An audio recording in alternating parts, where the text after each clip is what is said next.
McDaniel can't move on it. Now he does. The shot, passing down. Rebound, score! Hey, welcome to the Toe of the Crease podcast, where we talk about anything and everything to do with the NHL. I'm SJ. WillyDubz here. How's everyone doing? Hope everyone's doing okay. I know it's been a long time since we Fresh off the hiatus. Yeah, long ass hiatus for us both.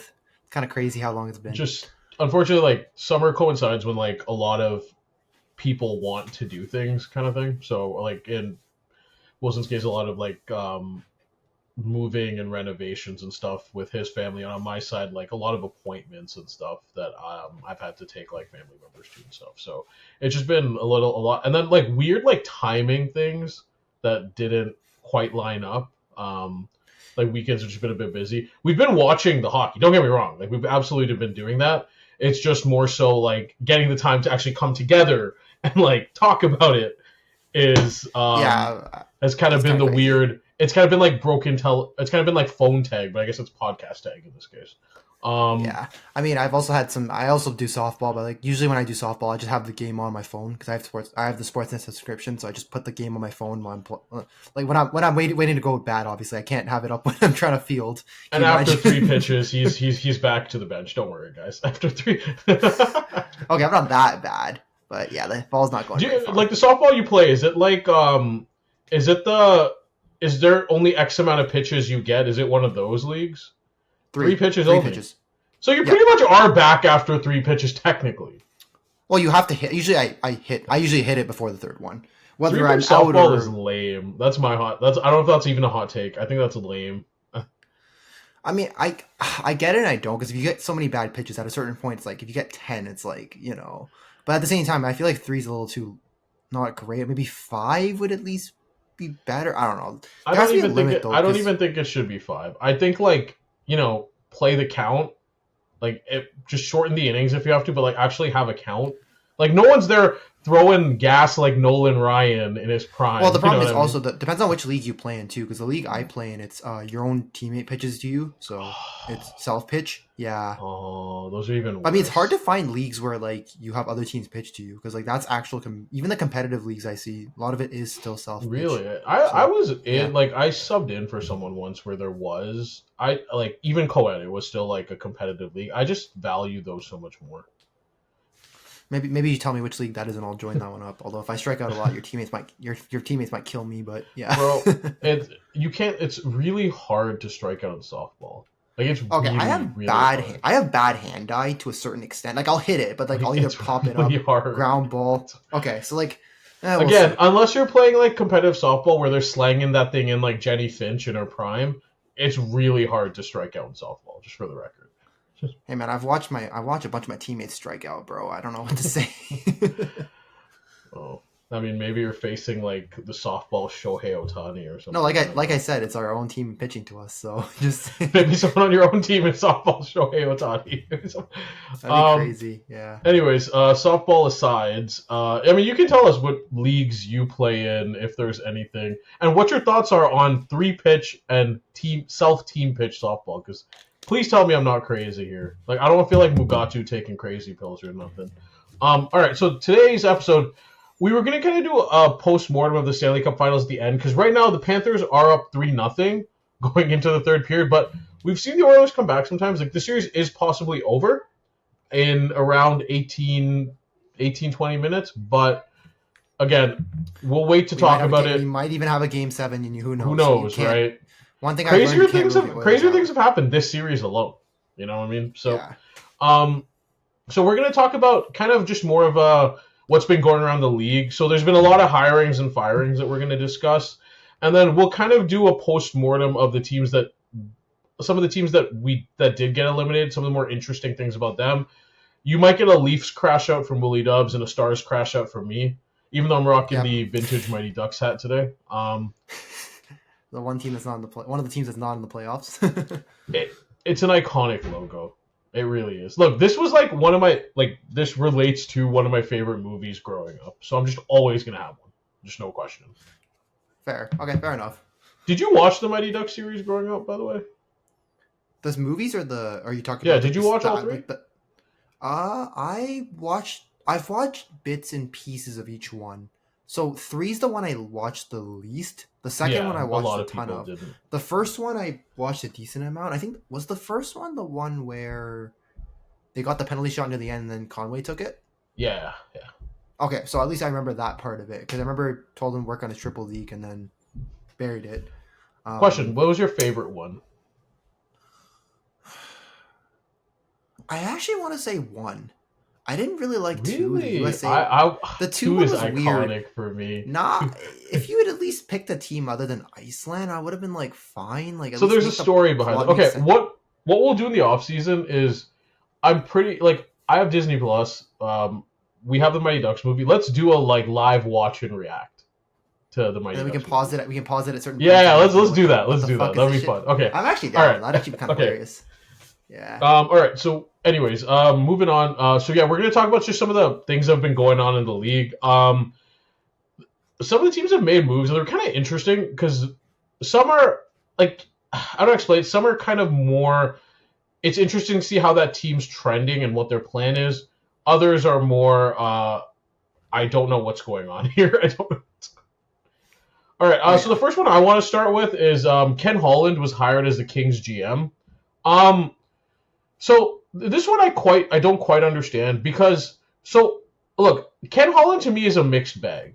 And I mean this in like the nicest way possible. Like he at least seems more optimal with teams that value themselves as playoff contenders. And this signing kind of tells me because if you look at Ken Holland's history, right, it was kind of a mixed bag with the Oilers, right? There was you could argue to an extent a lack of impact drafting. The Nurse contract and Campbell deal were bad. But the Hyman contract, the RNH contract, and the Ekholm trade were all good, right? So it's like again, kind of a mixed bag to what he did with the Oilers. But what this more tells me is that the Kings aren't planning to rebuild with this roster. It seems like they're planning to retool, which I thought was interesting because I thought they fired Blake for the idea that they're going to rebuild. But now they hired a GM who's not a rebuilding GM. And we saw what happened when he kind of had to go the rebuild route with Detroit before Yzerman came in. So what were your thoughts there? I kind of thought it was weird because I feel like after losing to the Oilers, 3-4 years in a row, I feel like that was a clear message that this team just wasn't good enough to compete. They don't have the same superstar power as the Oilers or I guess some of the other teams in the West. But my first thing was if you couldn't even beat the Oilers and get out of the first round, I felt like it was a good time to just rebuild. Also, with Kopitar getting older, I don't think you can squeeze much more juice out of him. Like he's not the same. He's slowly aging, but he's not the same player as he was a few years ago. And you have some good, decent pieces around him, but you have nothing spectacular around him. Plus, I feel like the team has not a lot of holes, but a lot of weird spots to fill in. It's not something that I don't think bringing in Ken Holland could just easily fix that. Also, you don't have to. Again, we talked about this. We actually talked about this today. Unlike the Lakers in the NBA, you don't have the same allure Cachet of bringing players in via free agency. You don't have that reputation like I would say that the Lakers have. Right, the Lakers attract all the free agents, or they can just or the pull off some Dodgers in trade. baseball. Yeah. Exactly. Yeah, you don't have that kind of allure. So I just don't understand why you want to first of all why you want to retool because it's going to be hard to get the pieces you need. Second off, do they even have a lot of pieces to help them retool? That's the other question. So the Holland signing is kind of weird again because they are in a weird spot because we talk about this all the time. The three, your number one center, your number one D-man, and your number one goalie. And if all those are set, you're usually in a good spot. Whether you maximize everything else, I can't say for sure, but every contending team usually has those, right? Like you think of the Avs. Now they have Blackwood, so it's McKinnon, Makar, Blackwood. I mean, the Oilers are the exception because McDavid's so great, but, like the Stars have their number one center. They have Heiskanen, they have Ottinger. I'm just going through a bunch of other teams here. Like the Canes are kind of an exception as well, I guess, but the Leafs in theory, it's Matthew, Riley, Stolarz. Like if you have that, you can kind of build everything else. The problem with the Kings is that three is the three oldest guys on their roster. The three. Kopitar's 37, Yep. Doughty's 35, Kemper's 35. And again, the rest of the stuff, they just don't have enough. Outside of Kempe, there's not a lot of shot-making talent on this team. It's kind of like a defensive effort team and it makes sense with guys like Danault, Kopitar, etc. But that's just not enough when you're facing teams that just are more talented and can where you need to. Again, I talk about this all the time. The Kings are like the kid who has to study 8 hours to get a B plus, whereas they're facing teams where the guy can get drunk, show up to the test hungover, and still pull an A, and that's what they're struggling with right now. So it's really interesting. I thought they were gonna. When they fired Blake, I thought they were tired of being the muck and they were going to blow it up. Not necessarily trade Kopitar, trade Doughty, trade Kemper, but maybe trade a guy like Kempe, who's might not fit with what the next iteration of this team is going to be age-wise. Kempe's like 28, or maybe trade Danault, because there are a lot of teams that could use Philippe Danault as a third center, stuff like that. But it seems like they're just going to run this back, and I don't quite agree with that decision, personally. I don't think they're going to see much success. I think they're just still going to be a first round exit. Maybe you find 1 year where you get past the first round, but that's it. Plus, I hate to say this, but you are running out of time with the three guys you mentioned, Kemper, Doughty, and Kopitar. How much longer can they keep playing at this kind of level? I think with Kopitar, you can see that he's slowly declining, but his IQ is helped keeping him absurd. Is absurd, which is why he's still playing as well as he is at this age. Doughty, he's coming off I would say a pretty significant injury, right?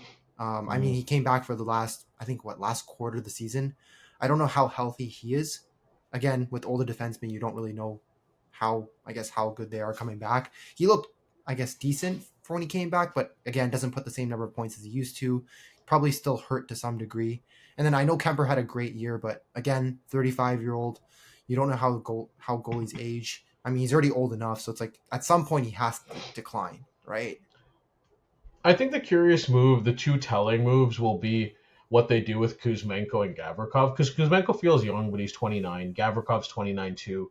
Gavrikov was one of the best defensive defensemen in the league this year, by all metrics, basically. And I'm curious to see if they make a real push to sign them, or if they let them go as well. Because like I said, if you let him go, it's also kind of a weird mismatch. Because again, now you have Holland trying to guide like a weird retool or a rebuild potentially versus, again, I feel like at that point, wouldn't you just hire a more younger GM and maybe like a younger coach and go about it that way? Yeah, I don't know. It's tough to say. I don't really know what they can do. Like I just had a quick look at their prospect pool too, just because I thought maybe, hey, if they have guys coming through, maybe that's their way to retool. But I'm looking at it right now. I don't see anything really impressive from this prospect pool. So they don't have anything coming through the prospects. They don't have a lot of assets to move. Again, you mentioned what do they do with Kuzmenko and Gavrikov? If they re-sign them, great. But I guess, again, what else do you do to add to this team? Because if you just re-signed those guys, you're basically running back the same team that got their ass kicked by the Oilers. Yeah, and again, it comes down to like what it feels like. Again, personally, I feel like this team was better off rebuilding. It seems like they're not going to do that. And then it seems like Holland might either going to retool or double down on this team. I'm not a fan of this personally, but I mean, we'll see what happens. We'll see. Speaking of a team, I think that did it right timeline-wise. We'll move on to the next one. So Matthew Darche was hired as the Isles GM. My first thought, at least it's not Marc Bergevin. Because if there's one guy you don't want to be in charge of your drafting room, it's Marc Bergevin. Well, I was going to joke. The Kotkaniemi one's the first one I think of. Kotkaniemi over, I think, Brady Tkachuk, I think, is probably the first one I'll mention. Is there ever a GM that, like, has his attributes, if you like call them attributes, so skewed where, like, almost 100 was on the trade side and, like, 0 is on the draft side? Oh, you mean like they put all their skill points into one attribute? Yeah. And they forgot to do it of the other That's ones? what Marc Bergevin is. He's 100 on the trade side, but 0 on the on the draft side, basically. But yeah, pretty much. Matthew Darche. Okay, one thing I do like about this, it's a new blood hiring, and I never know 100% whether GMs are going to work out. We don't, right? Like, but I like the process. My rule of thumb is, yeah, you try. My rule of thumb is you have to try somebody new. I hate going for the guys that have already been hired elsewhere and you've seen them fail, because if not only does it feel like they failed up, but you know what they did with one situation. So why would you bring unless the other situation was so toxic to the point where you could kind of see maybe why he didn't succeed there. I hate the retread hires. It's the same thing with the coaches. I don't get why you bring back the same coaches even though you've seen them fail elsewhere. It's like at least try somebody new and look, if they don't work out, then like at least hey, this guy's not it, and then maybe you can figure it out with the next guy, right? No, exactly. And like here, and again, my thing is always like go with the pedigree, go with the idea of like what does it look like, right? And you look at Matthew Darche, he's cut his teeth in the Lightning organization. Lightning organization incredibly well run. Everyone who's been in that organization has been hired in some capacity. I mean, Yzerman went to Detroit, Breezeball stayed in Tampa. Now Darche is going to the Isles. He's learned under what people consider really good GMs. And he's, again, former player, right? And he's not one of those, like, I'm always wary of hiring. I know this is weird. I'm always wary when you hire, like, the really talented former player. Again, because we see that in other sports where it just doesn't work out, either whether it's coaching or GMing. I think that's worse, though, because what they usually do is the former like star player doesn't really have much experience to begin with. Then they hire them. I think that's the problem that's happening in a lot of sports is that you don't let them. I don't want to say marinate. That's not because we're not cooking, but you kind of cut their teeth, pay their dues. Cut the teeth. They don't cut their teeth, and then you hire them, and it's again, example. I think LA like Rob Blake, right? I think that's probably one of the. I guess we just talked about them, but that's one example. The NHL's actually had a better hit rate on that than most with Sakic and Sakic and Yzerman just being successful is like more than you can say for like a lot of sports. You know what I mean? But my point is, that's fair. It's a former player. It's a guy who's cut his teeth and paid his dues in a organization that's running incredibly well, and he's learned under guys who have done great jobs at previous or current stops, right? So I prefer the signing, and it's also one of those signings where he's going to be in charge of a rebuild, basically, and he gets to imprint his own methodology on the team. And I think that's, if you're going to rebuild, that's the way to go. Speaking of that, it's kind of funny because I don't know I think we talked about this before. We might have discussed this a little bit before, but before Darche got hired, I think Lamoriello extended the other two assistant GMs. I thought that was the funniest shit I've ever seen. And one of them is like his son, right? That is a classic. That is the classic. I'm just giving that is the golden parachute of all golden parachutes, basically. That is if you get fired, I have to pay you out. Yeah, hearing Lou Lamoriello extended assistant GMs, Chris Lamoriello and Steve Pellegrini with multi-year extensions just prior to departing the organization. Man. And the first comment is, this is so absurd that I honestly can't believe it. But also, it's not like it would prevent Darche from firing them. But then I guess to a certain extent, if they just got extended, I don't think ownership would be happy to, fire them, right? So the issue is like now you're paying out all that money, but it's like you kind of have to. I think what it is they're going to give it a year or two, and then. It's like Patrick Wall. Like I think Patrick Wall is going to be there for the first year, and if it's not working, which it probably won't, given the Isles' lack of talent, he's it's similar to what Dubas did with Babcock. Like they're going to bring in his own guy after a year, probably. Yeah, I do just like I like the methodology of who they selected. I do like that they're letting him initiate basically a rebuild and imprint his own stamp on the team, and he seems to have total control. Again, I don't know whether this is going to work out or not, but I like the process that went into it, and that's the most important thing, I think. I think one thing we might want to look at in the future is I am kind of curious to look back on maybe the last 5 years, look at all the hires. I do want to look at the success rates of all the hires that were, the old retreads versus the new blood, right? Because in terms of the new blood, I think of for example, Bill Zito is probably the best example of that the best possible case scenario for hiring someone that's I guess more or less new, right? Because I think he was the assistant GM, or he was the Bill GM of their Zito, AHL team. Jim Nill. Yeah. I mean, you could argue Toulouse with Carolina to an extent, right? Yeah. I mean, it's interesting. I there's been a weird mix of GMs in the NHL because you do have those guys, you do have the former players, and those have definitely been a mixed bag. Because for every Sakic and Yzerman, it feels like there's a Drury and a Kevin Adams, right? So those have been kind of hit or miss there. Yeah, or Rob Blake, I guess, yeah. It's interesting. To me, it's just as long as the methodology is there, I'm perfectly fine because you can't ever predict what's going to happen. Yeah. All right, moving on to one of our other... I think this is the last major GM note for Speaking now. Of retreads? Speaking of retreads. Wait, who are you talking about? Okay, are we thinking? Okay, well, I'll let you. I'll wait to hear you say it. I just want to make sure I'm. I was not- going to mention Brendan Shanahan being out, but what were you talking about? I don't know if we might have discussed this in another. Okay, we might have already discussed this one. It's been so long since we talked. We've talked. I maybe for like I don't know if we actually ended up discussing it. But I also had. I don't know. Again, I don't know if we discussed Botterill. I think we might have. Oh, discussed yeah. it. We'll bring that up. Okay, so we'll talk about that, then we'll talk about Shannon. So Botterill is basically, man, it's funny because he played for Dallas. So I have like a former Stars player bias right here, right? But I think we did discuss it because I do remember sticking a Melody Martin clip into one of the edits. But if we want to talk about it a little bit still here, then we can. I think we can talk about it when we bring up the coach hiring. Because that... Yeah, okay, that links together. Yeah. Okay, that makes sense. Yep. So we'll bring that up in a bit. So Brendan Shanahan being out as Leafs president. Okay, so this one's kind of interesting because I feel like he was gone regardless, but the outcome definitely cemented. So for what people don't know is MLSE basically owns every sports team in Toronto now, essentially, right? Raptors. And if you look what Rogers has been doing, so Rogers, again, owns basically the Raptors, the Jays, TFC, the Leafs, so on and so forth, right? They seem to be streamlining operations around MLSE and cutting out a layer of management. So basically what they want is because normally it's like GM, president, and then the owners. The owners kind of want to hear directly from the GM. They don't want that layer in between. Yeah.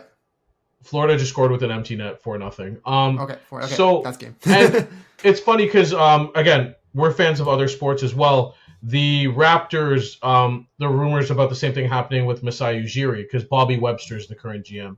Same idea of what's happening there potentially. So it just seems like because of the way Rogers is running things, that's kind of the way they're planning to implement things across their like all the organizations. And so it felt like, that's why I say it felt like Shanahan was gone regardless. But if you had any questions about keeping him, getting the doors blown off you by Florida on Game 7 definitely cemented him going. Jim Treliving safe for now. I honestly don't think, I know people are going to laugh when I say this. I don't think he did a bad job his first year. And I think he's safe for now, and he should be safe for now, frankly. I don't know what your thoughts are as a Leafs fan, but... I think the only thing I can maybe fault him for was probably the trade deadline moves. Again, I think we argued that maybe Lawton was an overpay. And then same thing with, I guess potentially you could say Carlo might have been a bit of an overpay too. But I don't know. I think other than that, the other moves I think were fine. I think bringing in Tanev was a great move.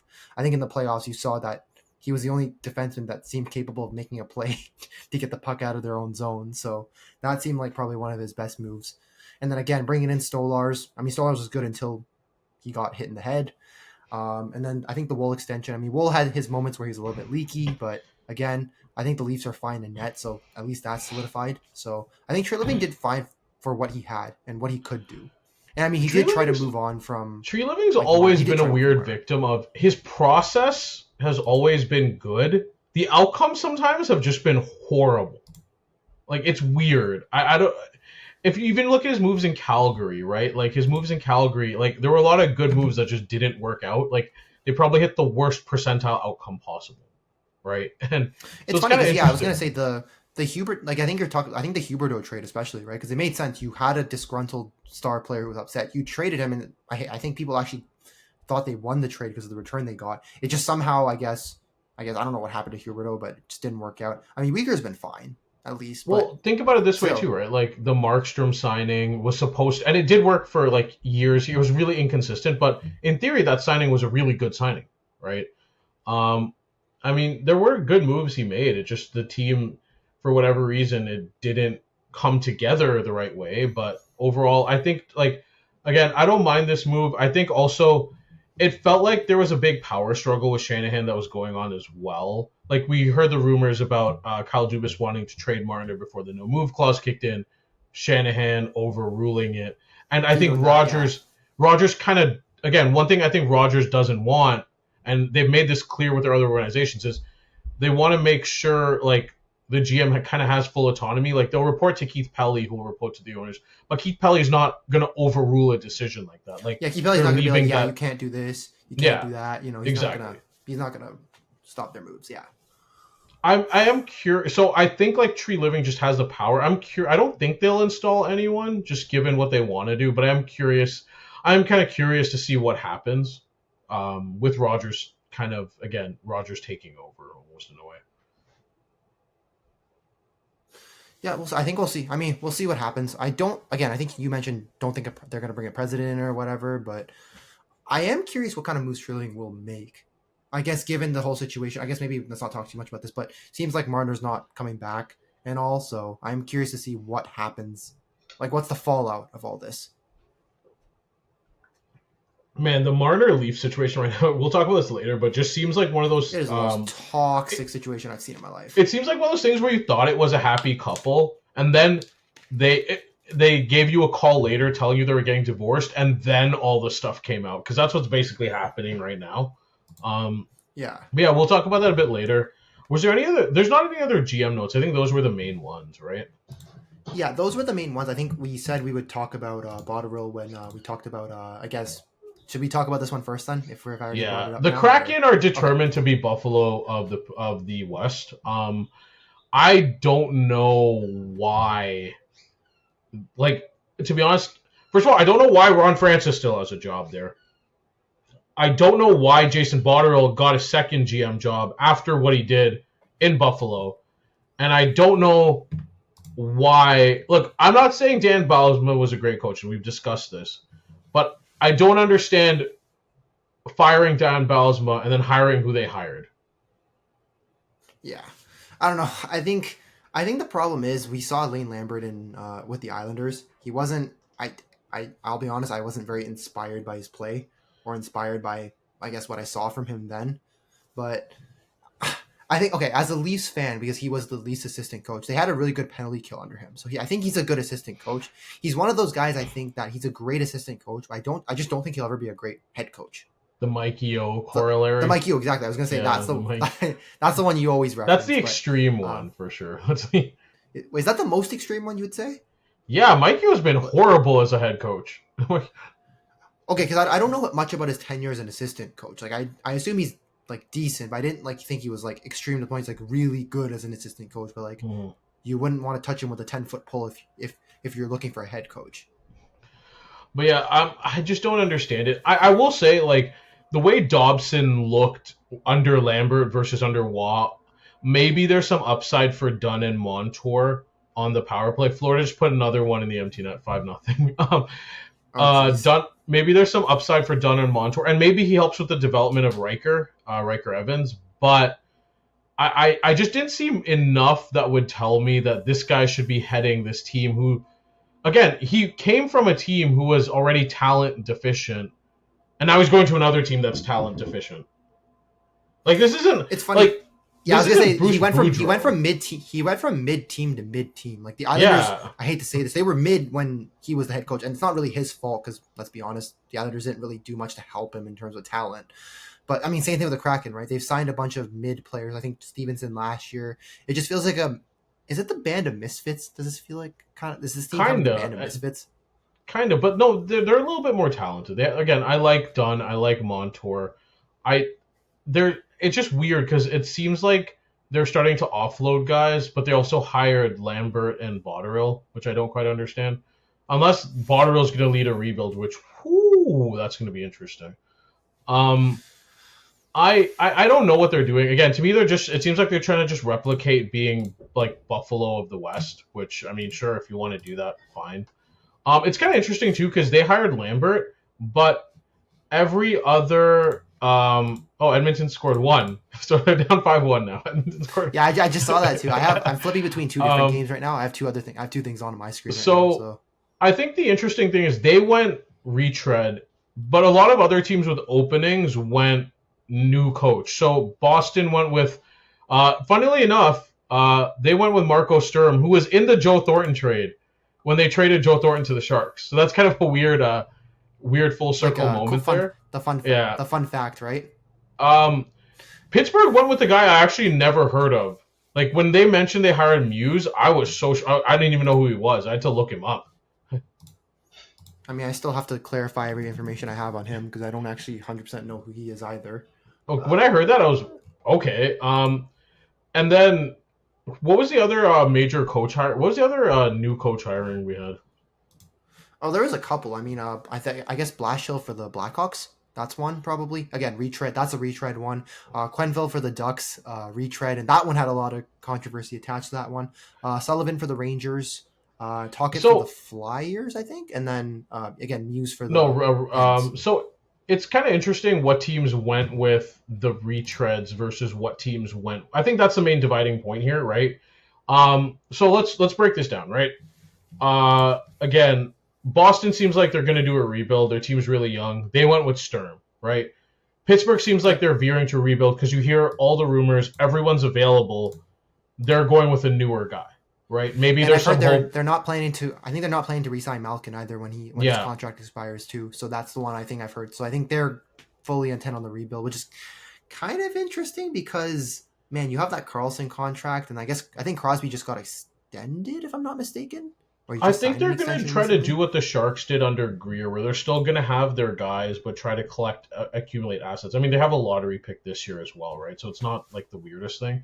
Well, I think it's also one of those things too, where I guess Crosby has had a couple cups, so I guess if he finishes his career in Pittsburgh, even if they're a bad team, I don't think he's gonna care too much. He has his cups, right? So exactly. So that's fine. The other teams are a little bit more interesting. Sullivan, I think, is Sullivan fits the Rangers because here's the thing: this is a team that doesn't have really any prospects left. They just traded. This is a team still trying to hang on to the contention window. When you look at the age of guys like Shesterkin, JT Miller, Panarin, guys like that. Right, exactly. They're all in the primes, or honestly, and in some cases, near the end of their prime. Unless Panarin's just ageless, it feels like, but he's the exception to the rule. Again, I think having a playoff coach that's proven is what they need. So I think again, in terms of retread, that's fine. And Quenneville's an interesting one because I think the Ducks. The Quenneville hiring is to me, that's the classic, if this doesn't work, I'm gone anyway, so I'm just going to swing for the fences. I mean, okay, so this is a controversial one.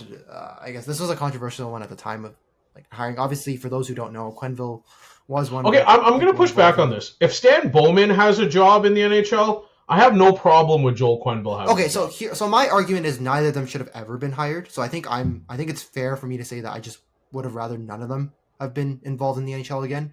I understand that because Bowman was hired that I guess Quenneville probably would get a chance. If Bowman was going to get a chance, Quenneville would. My argument is just I don't think Bowman should have ever got that chance. That's all. Okay, that's a fair point. I'm just saying, if that's an argument you want to have, that's fine. But of the guys that were kind of in the GM or coaching staff at that time, Kevin Cheveldayoff is still the Jets general manager. I know his was a little bit more limited in scope, but he's still a general manager. Stan Bowman's GMing a team that's in the Stanley Cup Finals right now, and at least for another 2 minutes and 13 seconds. And for me, it's for Joel Quenneville to not be the coach, for not be coaching, but those guys still be in the league is weird. And here's the thing: Joel Quenneville's a good coach, man. That's just a reality. Every team he's been on has been good. Every team he's been on, he's definitely improved the level of the play on that team, without question. And the Ducks are a team that you look at the coaches they've hired. Dallas Eakins was a disaster. Greg Cronin, the players hated him, apparently. The players hated him. I remember they had to tell him to tone down his negativity, right? I don't know if we talked about this before, but there was a report where they literally had to tell him to be less negative because everybody just hated him. I think even then everyone still hated him, so... You know it's bad when Spittin' Chicklets called you out for how toxic it is. It's that bad. And for me, it's with Quenneville, here's a rule for most GMs. If you're not a consistent playoff team, or if you don't have a level of cachet, most GMs don't get multiple cracks at a head coach. You only get so many. So for me, what this kind of told me was when Pat Verbeek did this was, okay, if this doesn't work, I'm going to go out anyway. My job's at stake. Swing for the fences. Exactly. My job's at stake. I have to go for it. I'm going to take the biggest swing possible and get the best, regardless of what it is. I'll deal with the PR.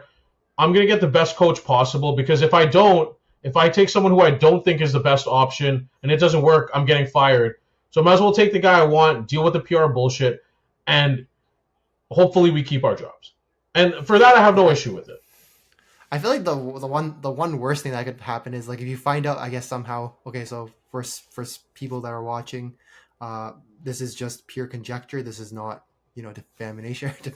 Defamation. But I don't know if somehow Quenneville was even more involved in the Kyle Beach thing more than we thought. Then the only thing I'll say that's a little bit different is they've clearly vetted him enough, because it wasn't like somebody hired him right away after he got fired. This was literally, years.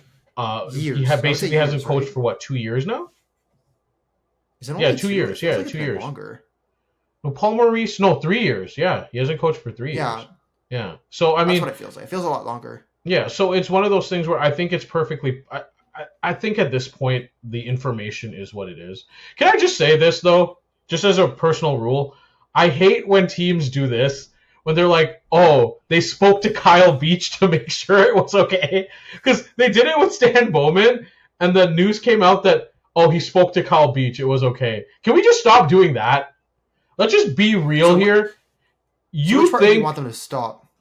The whole, because we spoke to the person who was wrong, and they seem okay with it, it's okay. Look, here's the reality.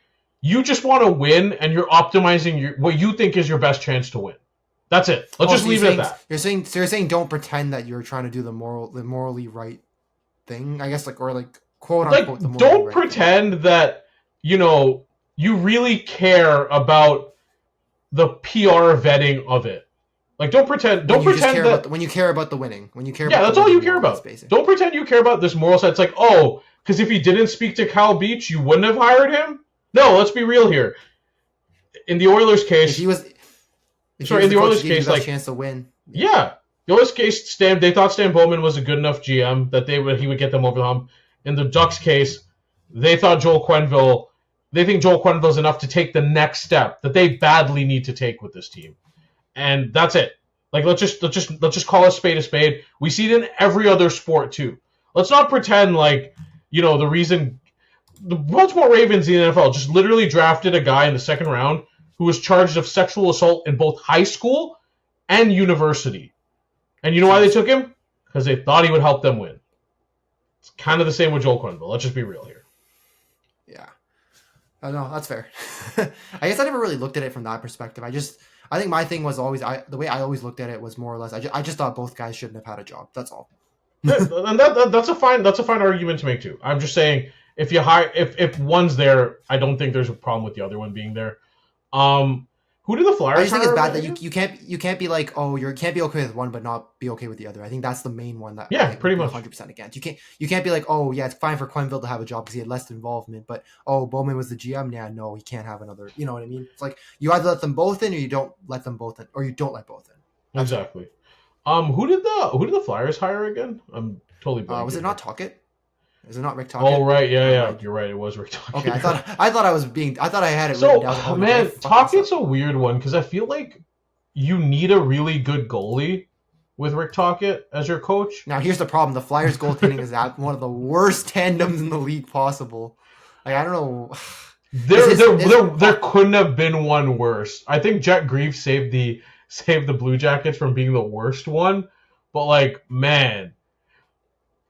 I don't even think they were so bad that I don't think anyone picked up their goalies in fantasy hockey. They were so bad.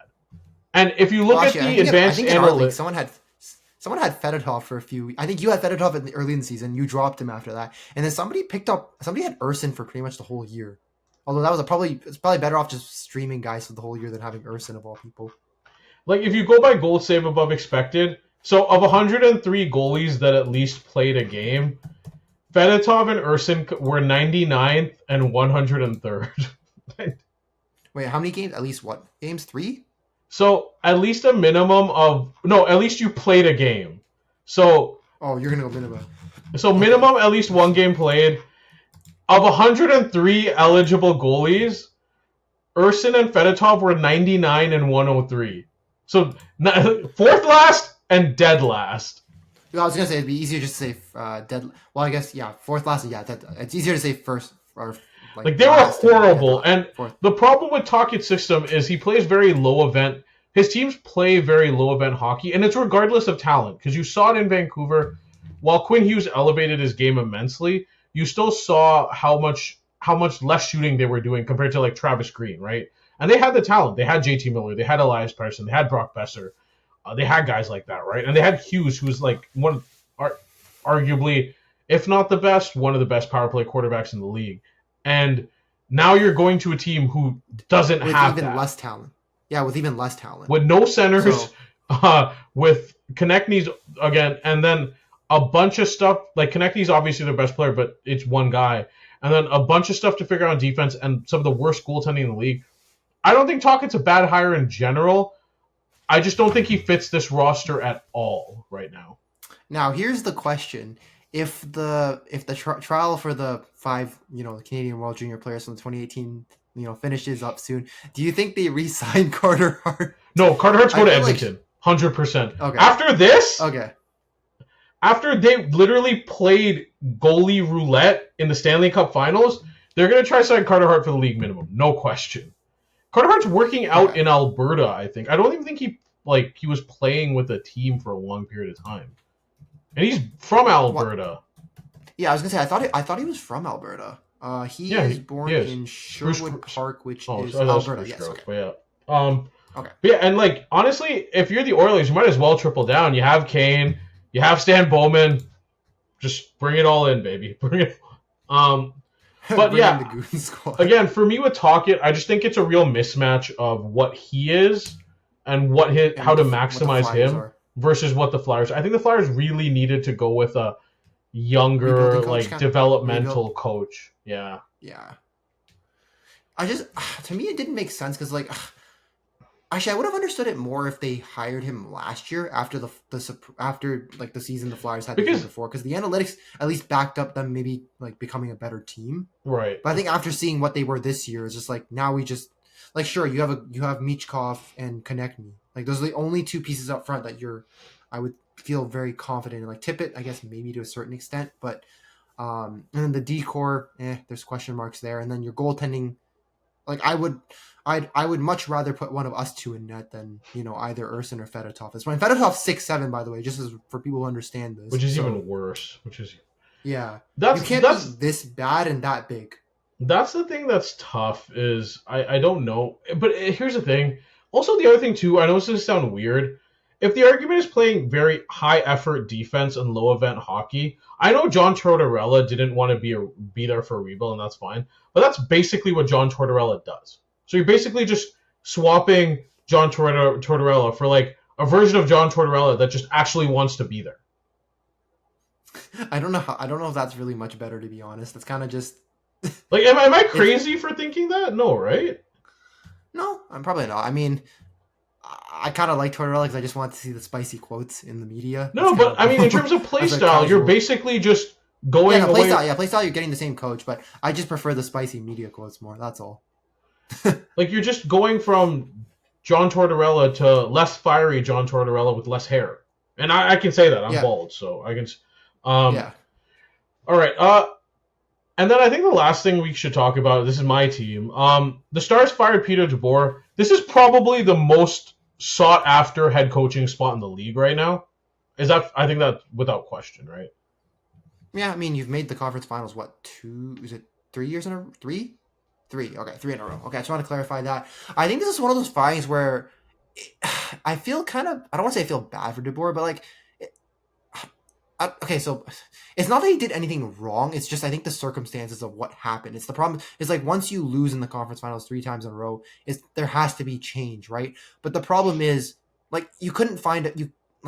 Not many other coaches won as many games as he did, right? So it's not that it's undeserved, but it's one of those if you're DeBoer, it just kind of sucks, right? Because I don't know. It's not like it's not like you had spicy quotes in the media and pissed off the fan base or something, or your team. Well, that is what kind of happened too, right? With the Ottinger thing, that is kind of near the end, yes, near the end. But I'm talking about also, but their team wasn't complete shit, right? There wasn't.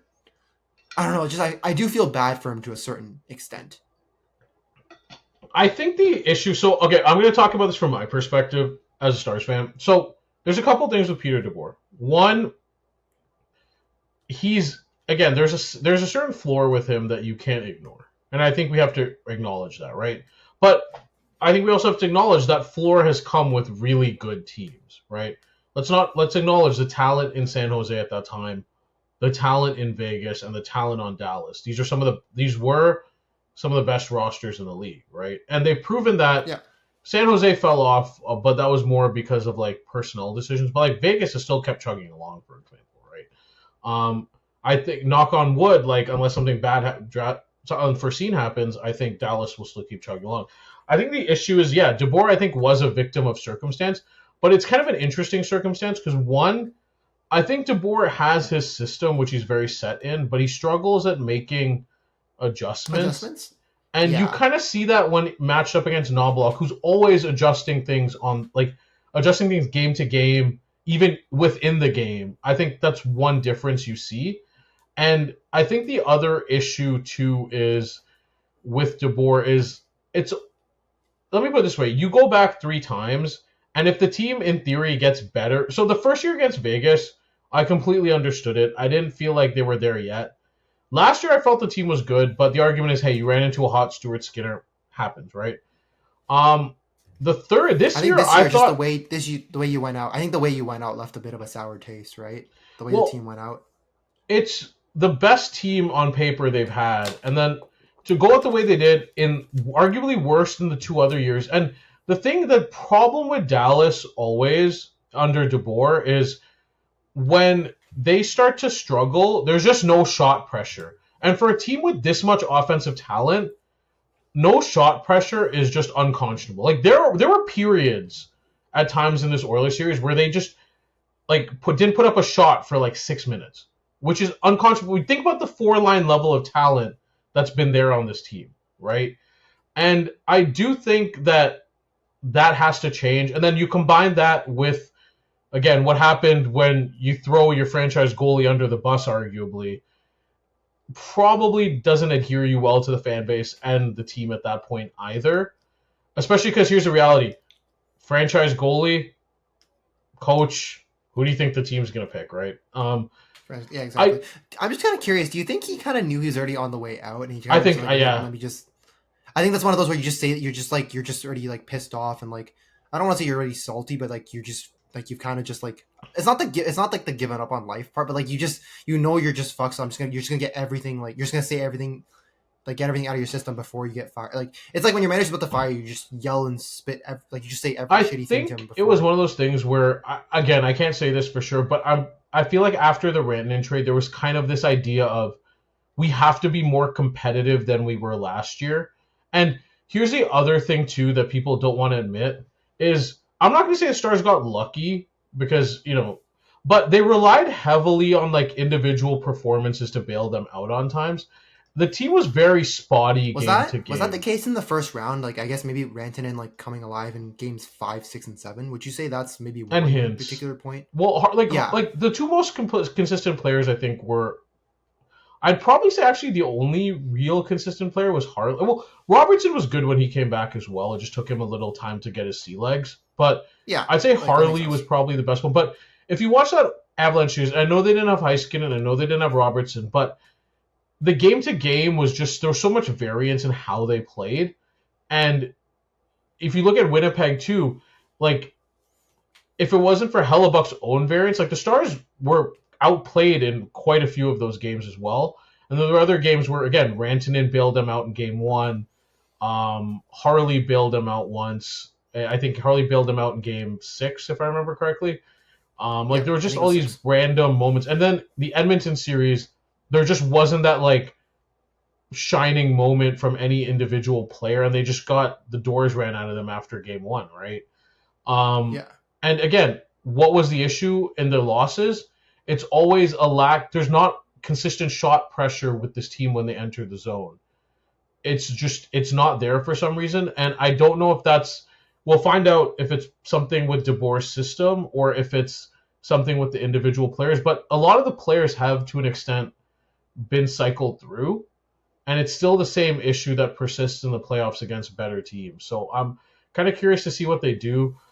I do think it's going to be interesting to see. I guess my question is, do you have an idea of who you would like to hire if you were the one conducting the search? I've heard, from what I've heard, Neil Graham, who's the Stars AHL coach, is the leading candidate. There's heavy consideration for that, which I wouldn't mind. He's probably the one I want. I just kind of want to see. Just bring in fresh blood versus retread kind of thing.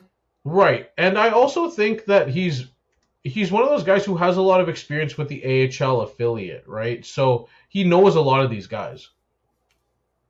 Yeah, so a lot of the I guess Maverick, like Bork, the guys who played in the AHL under him. Like there's a bunch of the guys that played under him, right? So yeah, and again, it is to me it's the most sought after job in the league. And the only thing is Jim Nill's history has been interesting because normally you can look at someone's past and kind of figure out who they're going to hire, but so he hired Lindy Ruff, who was a retread. Then he hired Jim Montgomery, who was not who obviously was a new coach. But then in emergency, because Montgomery had his issues, they hired Hitchcock. And then there was Bonus, who again was kind of a fill-in a way as well. And those guys were retreads, but Montgomery felt like the one. Again, Montgomery was a new coach. DeBoer was kind of a retread as well, but he was a retread who, again, he has I think DeBoer has over 600 wins in the regular season, and he's been to the conference finals 8 times in the past 14, 15 years. He's been to the cup finals once, so yeah, there was I guess it wasn't one of those I'll call it the shitty retreads. It wasn't one of those ones where you know that they're just bad and you know what kind of outcome you're expecting. Right? It wasn't it's not like you brought Lindy Ruff back, basically. Right, I do wonder, because there are some interesting young coaches. On the Star staff, there's Ellen Nasruddin. Neil Graham, again, and Neil Graham also, has cut his teeth in the ECHL, AHL, and, again, funnily enough, the Texas Stars made the Western Conference Finals in the AHL this year. And then also, I'd be interested in Misha Donskov from Vegas, but I just don't want to see and then people are talking about Steve Ott as well, who former franchise, former player for the Stars. I just don't want to see a retread version. I don't want to see Laviolette. I don't want to see Glenn Glutzen. I don't want to see any of these guys. I don't want to see a guy like that. Just give me someone new. Although I'd like Graham personally, or Donskov. Graham or Donskov would be my two, I think. So I'll just sum it up. You just want somebody new. That's all. I'd lean toward Graham would be my preference because he's in-house. 2, if you think he's a hot coaching candidate, some other team will probably poach him if you don't take him anyway. Yeah, exactly. I was gonna say somebody will usually snatch up one of your guys. It's the same case with same thing with GMs too. Usually, it's if you think they're gonna get taken, you probably just want to promote them. Or at least, exactly. It's the same thing. It's like an NFL with offensive coordinators, right? You want your coach to be an offensive guy because you know that if he stays as an offensive coordinator and he's good, some other team's going to take him. Same with a lot of AHL coaches, right? Heck, Dallas Eakins had a good AHL stint twice and got hired by teams, right? So, exactly. It's one of those things where, him, and then, like I said, Donskov would be my second choice. But I do think it's going to be interesting to see what Nill does, because it's not like these other GMs where he has to worry about job security. Despite all the coaches the Stars have had in his tenure, he doesn't have to worry about that. But I am interested. I think just the success of the team has bought him enough time. I think that's and his draft success has just been absurd, right? Yeah. So I am curious to see what they do, but like I said, my list would probably be Graham, Donskov, and Nasruddin, and then my personal I wouldn't mind Steve Ott, but that's just my bias from watching him play for years. So, a kind of a no nonsense kind of coach kind of thing. You think I don't know what Steve Ott was a pest, man. But it just no, he's a pest, but he was a pest, but he you knew what he was doing out there. He wasn't one of those goofball. It'd be cool to see for sure. It'd be cool. It'd be the same if they brought Brendan Moore or Darian Hatcher as the coach. I'd be oh, that's interesting. Former nostalgia. All right. Was there any other coach hirings you wanted to talk about? I I mean, we briefly talked about the Sullivan one. Do we want to talk about Blashill for Chicago briefly? Like, just really briefly? Because I mean, I didn't feel like really... he got a fair deal in Detroit, so I don't really have much to say. He's a rebuilding coach on a rebuilding team. I don't know. Is he kind of an offensive? I don't know. I feel like I would have wanted somebody more offensive, like more of an offensive coach. Just well, Lindy Ruff's unavailable, so there's that. Yeah, yeah, but I mean, I wouldn't touch Lindy Ruff with a 10-foot pole, at least for me. So I don't know. I'm fine with it. I don't really have any expectations. And then we didn't really talk too much about Dan Muse, but like I guess he's a really unknown. Like I could not tell you much about him apart from the fact that he was the Rangers, one of the Rangers assistant coaches at one point. Like, I know he was on the Steelheads, and people speak highly of him, but like everyone speaks highly of every coach before they get hired. So yeah. All right. Or we'll the people try to eternally justify in their head. Yeah, pretty much. I mean, heck, people were trying to justify Dallas Eakins the second time. So, all right. Moving on to we kind of want to do our postmortems. Funnily enough, the Panthers just won the Cup, which we will again talk about on our next pod. But we kind of want to do a postmortems of some of the teams that already got eliminated prior to the Cup final. So I'll let you crash out first on Leafs. The Leafs here. Okay, I'm just gonna start by saying, as a Leafs fan, it just I feel like this franchise is just cursed. I don't know what it is. I think I always see this. So in our Reddit, there's always this picture, and it's always the picture of the Leafs having I think was it a 3-0 or 2-0 or 3-1 lead against the Panthers in Game 3, like moments before disaster. Because like, to be fair, the moments of disaster in the Leafs, there have been a lot. I'm not gonna. Okay, the Leafs definitely didn't have the Panthers, but I think like the best case scenario happened. Like you were up 2-0 against them. Wait. That was what do you mean they didn't have? The like series. they were up 2-0.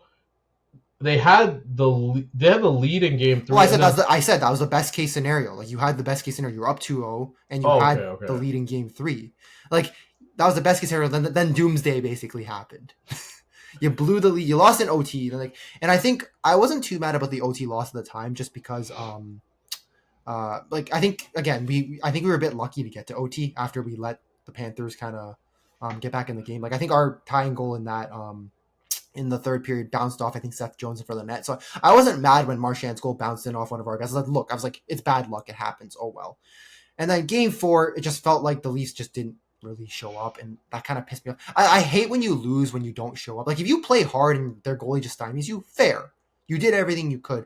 But it looked like the team just couldn't give a shit out there. It looked like they were already ready to go golfing. And that pissed me off.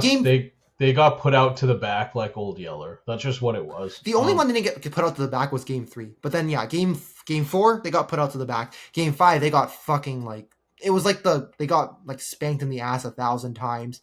And then they, just to like, make Leafs fans feel a little better, score that goal in the final minute just to be like, hey, we didn't get our ass shut out. But that was an embarrassing performance. And then Game 6, I mean, we did just enough to win the game. Like I hate those like just enough kind of games. I think Matthews finally showed up and scored a goal, although I don't know if that's one that Bobrovsky should have had. I think what sucks for the Leafs overall is, and I kind of felt this way with one of, again, we'll talk about Dallas in a bit, but it's like, what more could you have done realistically? Like, you look at it, right?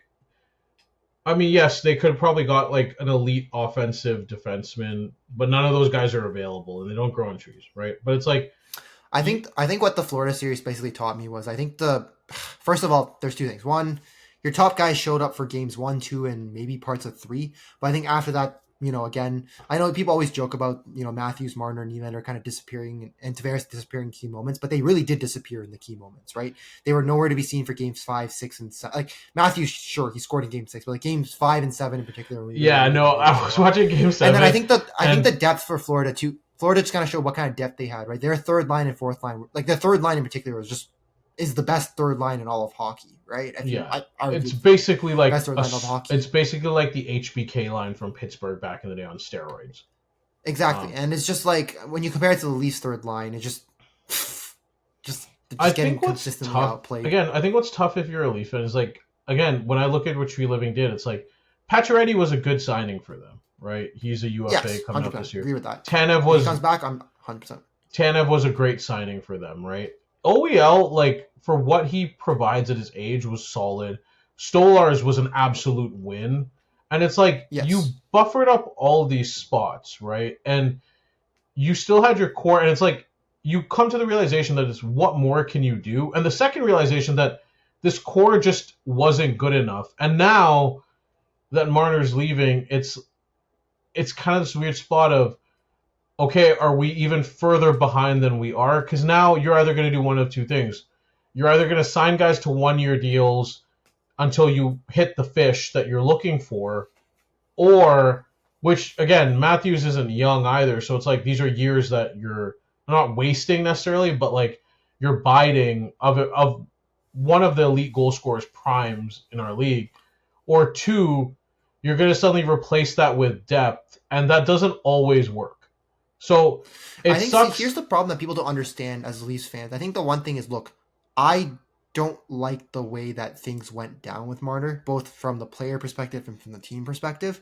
But the Leafs are going to be a worse regular season team without Marner. Like, that's no question about it. I hate when Leafs fans bring up that. There's that stupid stat I see on the fucking Reddit page that pisses me off, and it's like the Leafs record without Marner, 25, or like it was like what? I think it was like 18, 7, and 6, and I'm like, guys, that's a 31 game sample size. Like, why are we using that as justification that we're better off? First of all, second off, losing at 100 point potential, like Selke caliber winger, like those don't grow off of trees. And tell me where in free agency you can find another one of those guys. Name me one other guy you can find that gives you that kind of play. Like, yes, he sucks ass in the playoffs. I'll 100% agree with that, assessment. But the Leafs are going to be a worse team for the regular season. And then come playoff time, like, I guess, sure, if he wasn't going to perform, like, losing him in the playoffs might not be. But there's no guarantee who you sign ends up drastically better. Yeah, we'll be better in the playoffs. Or, also, there's no guarantee that you'll make the playoffs again, right? If you're going to be a worse team, who knows? Maybe the rest of the teams in the Atlantic get better, and suddenly you're in a tight race with all of them. Suddenly, maybe, like, bad luck, you have a couple injuries, boom, you miss the playoffs. Now, I think the Leafs' depth is a bit better than that. I think the issue is just where they go, because, again, I know we talk, like, I think Pacioretty and Tavares can be bought back at lower AAVs. I think the issue is just, you now have, like, look at it this way, you now have 100 points you need to fill, and you need to do it efficiently, right? I don't want to moneyball it to that degree, but it's kind of that idea. And again, the issue of overpaying the issue of paying depth is you're paying for depth in free agency most likely. So there's always going to be an inflated price because you're competing against other teams. And I think the other issue that comes up is if you're not overpaying for depth, because somebody mentioned a strategy would be to, like, sign guys to 1-year deals this year, and then next year when there's more guys available, see what happens. That's always a tricky strategy as well, because you could find yourself just doing that, ad infinitum until you find the guy you're looking for, which might not come up, right? So it's kind of, I think what the Leafs offseason will be telling is how, like, some of the guys that aren't, so Tavares will be brought back at a lower AAV, so that's fine. The non-Tavares, non-Pacioretty guys they sign, I'm curious to see what the term is that they sign those guys for. Because if it's 1-year deals, it's going to tell you that they're waiting for next year's free agency. If it's multi-year deals, it's telling you that these are the Marner replacements. So I'm really interested to see what the Leafs do for their signings that aren't signing Nyes, re-signing Nyes, re-signing Tavares, and maybe re-signing Pacioretty. Yeah, I think like you said, I 100% agree with you on all that. I just let's see what kind of moves they make apart from the, I guess, the quote unquote the obvious moves, right? So now the question is, do they try to go after a guy like Ehlers? The question is, do they just go for 1-year deal guys and maybe hope one of them hits? I really don't know. Also, I think this is a weaker free agency class anyways, so I don't know. Yeah, Sam Bennett, Mitch Marner are basically the bells of the ball right now. Yeah. Man, I just think, can I say this too? This is just a discourse that was going on. I'm just gonna give my 2 cents on this. Please stop blaming the fans for why these players aren't performing. Can we stop doing that, just generally speaking? Because I don't understand that argument. Like, I don't understand the argument of the reason they aren't performing is because the pressure of the fans. Here's the thing. the Leafs aren't the New England Patriots. The Leafs haven't won like a bunch, and then because they're going through a bit of a down period are shitting on the team. They're not. This team hasn't. I'm not even a Leafs fan, and I'm defending them on this. This team hasn't won since 1967.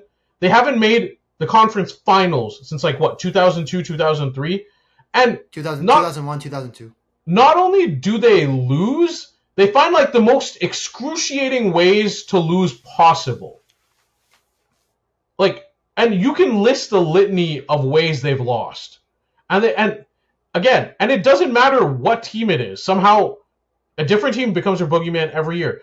And this isn't some like scrappy team that's like, oh, we're just punching above our weight and we're so happy to be here. This is a team that has a guy that's won a Hart Trophy.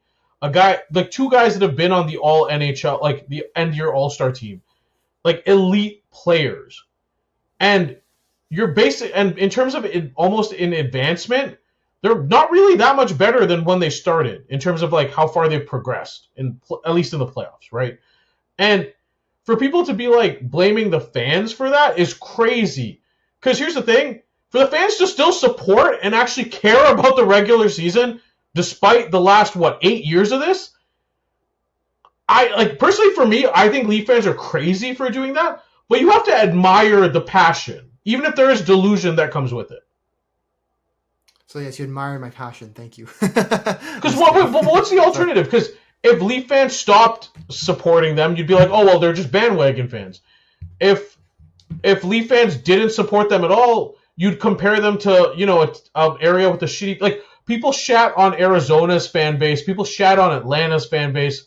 People still shit on Florida's fan base now, right? So it's like, I keep hearing stuff about bunch of bandwagoners and shit. Like, so it's like, Panthers fans called bandwagoners. Yeah. Well, what do you want your fans to be? Like, I just want to know from people that are complaining in the media and the players, what do you want your fans to be? Do you just want it to be like, hey, if we do great, we want you cheering us, but we want you to show up even if we suck. And if we suck, we don't want to hear about it? Well, you're never going to get that from any fan base. So I don't know what people want. Like, for me personally, if I was a Leafs fan, I would have given up at this point. But somehow people still keep coming back. And like at some point, as delusional as it is, I'd like to give up at this point. As delusional as it is, like, I don't think that's something we should bash as, like, I don't think that's something media should bash. I think that's something that weirdly should be again, and there's going to be extreme minorities in every fan base. Look, I'm a wrestling fan. You know, talking about weird extreme minorities, like, somebody was just trying to stalk one of the wrestlers recently, like a female wrestler recently. But oh geez, yeah. So like they're weird minorities in like every fan, like weird like outliers in every fan base. But to shit on the fans who like have supported this team despite every reason not to is crazy to me. I'm just gonna say that when it comes to like the Leafs. That's fair. I don't know. I think back to your point about the whole wanting to give up. Like, yeah, I mean, I'm almost there, but I just don't think I could give up theoretically on the Leafs now. I will admit though, as a Leafs fan, I don't know how much more I can take at this rate. And now now the Leafs kind of go into this uncertainty where you're going to see what the free agency signings are because, again, it's going to tell you a lot. Like I said, just to reiterate, it's going to tell you a lot about what they're going to do. If it's 1 to 2 year deals, it tells you they're waiting for something in free agency or accruing assets where they can use those in a trade, almost the equivalent of expiring contracts. Conversely, if it's long-term, these are the guys, this is what we're going with, unless something comes up. So the Leafs are the one I'm one of the most curious on, just because they still do have their guys in their core. They're most likely going to lose. Like I said, probably the best free agent to hit free agency since John Tavares, funnily enough. So it's going to be really interesting. I think the Leafs are one of the most, of the teams that got eliminated, I think the Leafs are the most interesting in terms of where they go. Now, all jokes aside, since you and I both know that Marner's not coming back, how crazy would it be if he somehow like, if he saw came back? Would everyone just be like, what the fuck, or be like, I don't know, because after everything that's happened, I cannot see a realm where he chooses to willingly come back. I think if he Like, comes back, like every bridge has been burned. I'm like, no, there's no. I keep seeing those delusional Leaf fans that think that there's still a shot that he comes back. I don't know see it. how he does. Like he's pissed off. The fan base is pissed off. The management's pissed off. Like everybody's pissed. Like there's nobody that's been happy with this arrangement.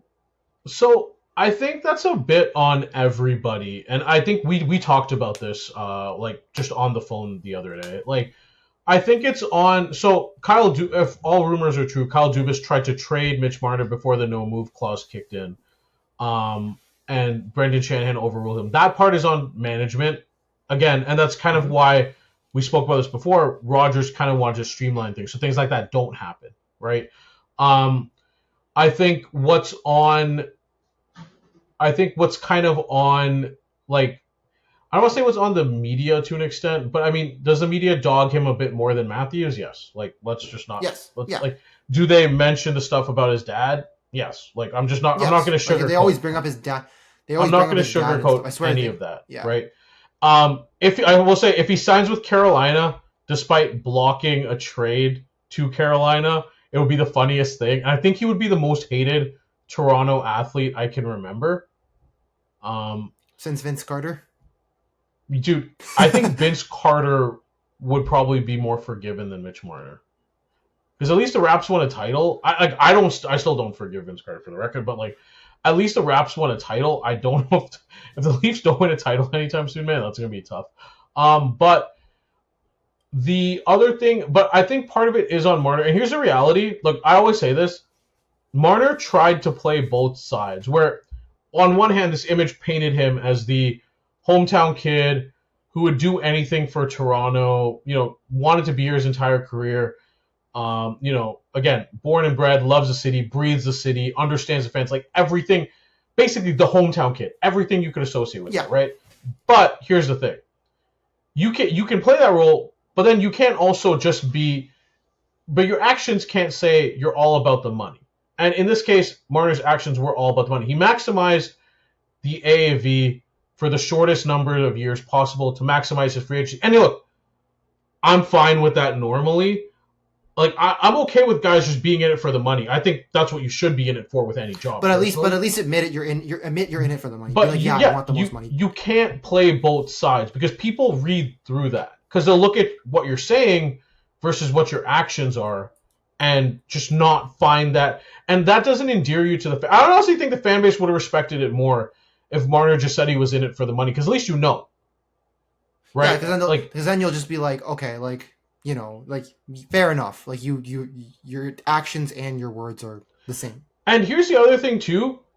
Tell me of another player in any sport where you can be one of the highest paid players in the league and not be criticized if you're subpar in the playoffs. At the end of the day, when you're paid that money, like, people aren't shitting on Steven Lorentz for, like, missing all those shots in the playoffs. You know why? Because Steven Lorentz isn't getting really paid anything in the grand scheme of things. When you're paid a lot of money, there's a certain expectation of performance that comes with that. So, again, to summarize, like, the parts that are on Marner are, to me, trying to play both sides. And then his own performance, there's a part of it on the Leafs management, and there's a part of it on the media. And again, I just don't see how that's rectified because that's just too many layers to go out and fix. Unless it's just one of those weird scenarios where no one can offer close to what the Leafs can offer, then, No, again, I think we talked about this before. Somebody like Chicago or like, I guess even Columbus could throw the money at him. But it seems like he wants to go to a winning team. So it's like this weird thing of like maybe the winning teams just can't offer him enough. Vegas can make the cap voodoo work. Because they always make the cap voodoo work. That's what I was thinking. Vegas seems like the most reasonable one to me. I mean, they, like, again, Riley Smith, Sod, like, I just don't know if they can clear the contracts. I assume if it was Vegas, it'd be more of a sign-in trade. But, like, maybe, like, Marner signed to a contract and, like, maybe, like, Barbashev and, like, somebody smaller comes, maybe, like, Barbashev comes back or something just weird that would work that way. I haven't really thought through it, but it seems like Marner wants to go to a winning team. So again, like, there maybe is that slight possibility that the winning teams just can't offer enough money, But absent that, no. No. I think Yeah, it's no, I he's think not it's gonna. over. Like I'm already believing he's 100% gone. Like I don't, especially since he canceled his charity. I don't know if you know, but his charity game got canceled or whatever. His charity event got canceled. So Yeah, I but feel he's that still was doing the final nail in donations, the so coffin. that's fine. But yeah, I get what you mean. Yeah, but I think the event being canceled says enough. I think for me. Fair. All right. Was there anything else you want to talk about with the Leafs there? No, I think that's enough. Do you want to crash out about the Stars now? We'll talk about some other teams before I get to the Stars. Washington being eliminated, there's not there's nothing really notable. Like most of their guys are signed long term. Carlson, after next year, his contract frees up, which is a lot of cap space. Oshie, funnily enough, Oshie Backstrom's contracts finally come off the book. And Eller's And done too. Yeah. Like, I'd be curious to see if maybe Washington tries to make a splash, maybe. And then everyone's talking about how Ovechkin might be done after next year as well because he's a UFA anyway. I am curious to see if like Washington's gonna have a lot of money coming off the books. I am curious, and they have Thompson under contract for long term. They have Chychrun under contract for long term. They have Sandin and Roy under contracts for like reasonable terms. And then on forwards, Tom Wilson's there for a while. Strome's there for another 3 years. Like there are some guys you have to clear extension money for, but they have a lot of money coming off the books. So I'm curious to see if they try to make a splash or what they do. Like they're one of the most interesting teams. I feel like they also I feel like as a team though I think they overperformed to a certain extent. So I'm not surprised they were eliminated. Plus, I'm not surprised. Although I was a little bit surprised it had to happen at the hands of Carolina, like one of the teams I thought just kind of like probably shouldn't have got. I guess like Carolina made the second round because New Jersey was just so battered to the point where they just couldn't compete. But I feel like if I was Caps fan, maybe I would have just been nice to get to the conference finals and then just lose to the Panthers and then like okay, fair enough. The Metro did look worse than the Atlantic. I think that's one thing we can say for sure. But again, I think overall for the team, they did overperform. I am just curious to see what they do because, again, I know Backstrom's been LTIR to an extent, same with Oshie, but like those contracts aren't something you have to worry about LTIRing anymore. They're just off the books now. And again, it is a team that I'm interested to see what they do with the cap space. I think they'd be a really good spot for Ehlers, personally. Maybe Bennett would be interesting, but I don't know if he goes there. He'd be interesting as like a second line guy on that team, I think, as well. They can make the splash and get both of those guys. But I am curious to see what they do and how they fill those spots as well. They could also, again, just kind of float for a year, and then next year when if Ovechkin retires, would be when all that cap frees up, they just go boom. They just because I think also next year's free agent class is probably better too. Mm-hmm. Like it's probably stronger than this year. So I wonder if they're a team too, similar to the Leafs, where maybe they sign like a float. I am curious to see what they do. Like I think Chicago, like teams like Chicago, San Jose, whatever, will try to. It's going to be an interesting mix of free agency. I think it's going to be teams like Carolina, who we'll talk about, Washington, Leafs, who might try to sign float bridge 1-year deals, maybe 2 years at the most, and then Chicago, San Jose, the teams that are loaded up with cap space that are just going to try to sign these guys to long-term deals. So I'm going to be kind of interested to see what happens and how that like contrast works itself out in free agency. So despite the lack of players, I do think it will be interesting in that sense. Yeah. And then like the other one I'd say the other one's interesting too is Carolina, because we talked about this similar to last year. Carolina basically has everybody as a free agent, so they can literally just remake their own team.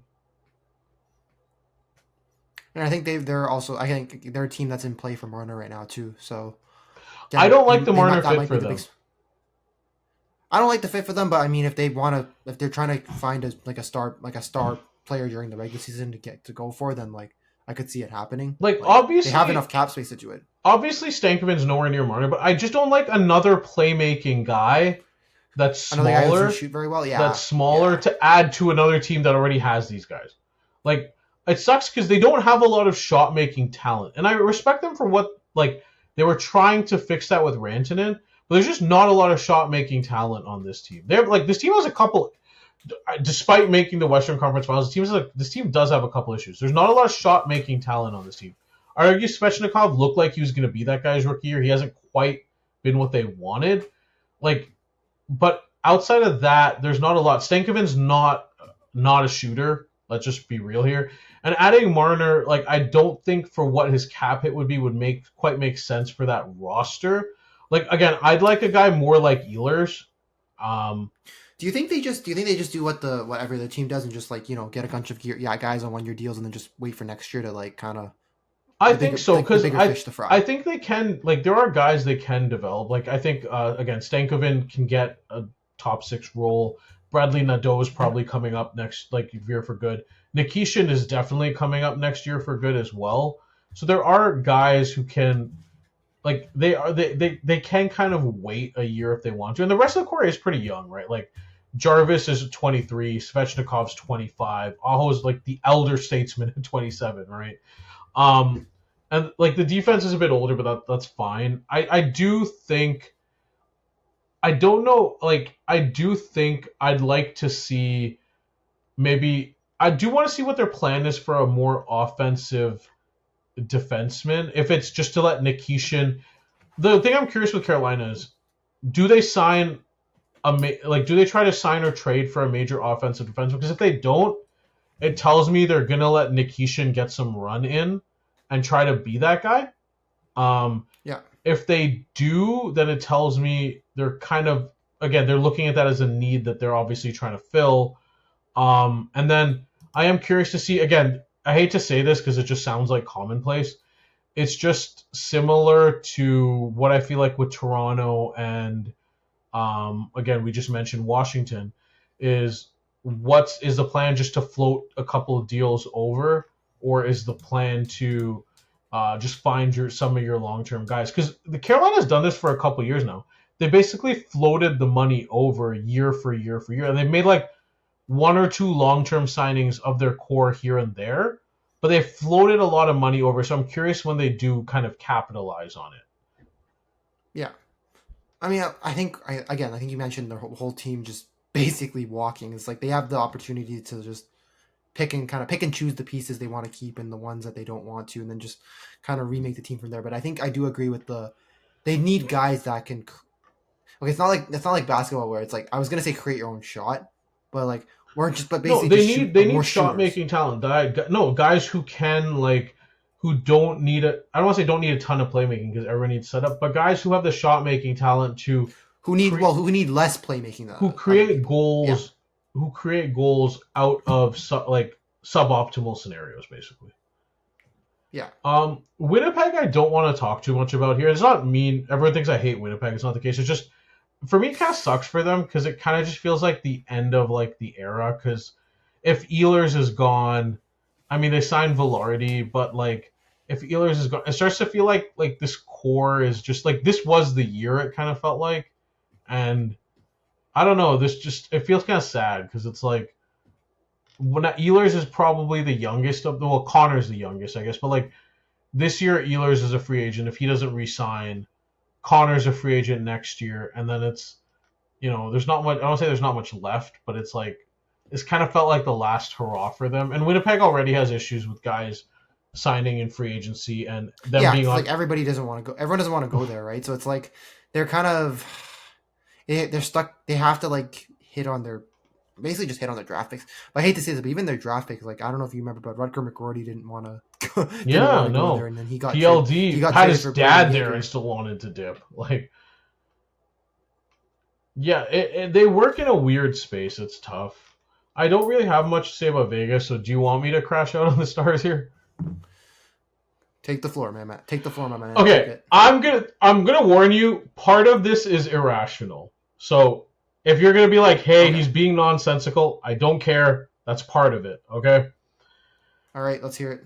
I don't know what more this team needs to do. I don't know. Okay, like here's the thing, right? So people don't understand, okay? The Stars have never tanked in my history as a fan. Have they not been a playoff team? Yes. Have they been bad some years? Yes. Have they been unwatchable some years? Yes.